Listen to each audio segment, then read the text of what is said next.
Hey, good afternoon, Freak Network traders. I hope your trading day has been successful. I hope you've had a great week amid the political events happening this week. But as the headline suggests, the point of this blog is to talk about the latest in terms of Brexit negotiations with the EU.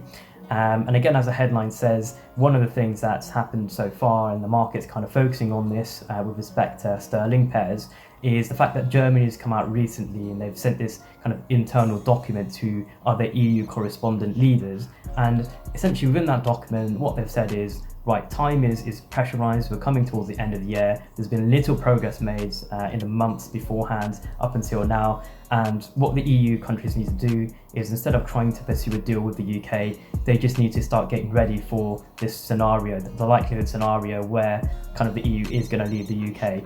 The UK is going to leave the EU without a deal. So preparing for a no Brexit deal.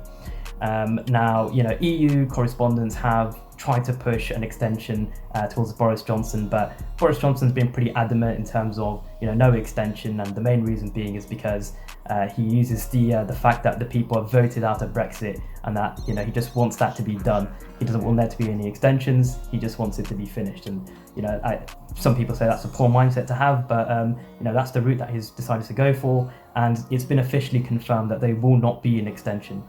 Now, the reason why this document is important, the one that's been released by Germany, is because in the recent weeks there has been this discussion between the UK and the EU, and within these discussions there's been a consensus where both parties have been sort of open to discussing a trade deal, and that's really sparked optimism in terms of there being a deal between, of course, the UK and the EU. But this document otherwise now shows that actually that's not the case, where you have European countries like Germany that are really doubting the actual legitimacy, or should I say the prospect of there being a UK-EU deal. So because that's now being put out there, there is that chance that the markets will begin to start pricing back that rally that we've been seeing in the pound, and we're sort of starting to kind of see that in markets with pound pairs generally trading a little bit lower. But kind of on the positive side of things, we have had Australia and New Zealand really pushing and trying to create a trade deal with the UK, and the fact that we're seeing so much of a kind of positive response from those countries is a very significant thing for the UK.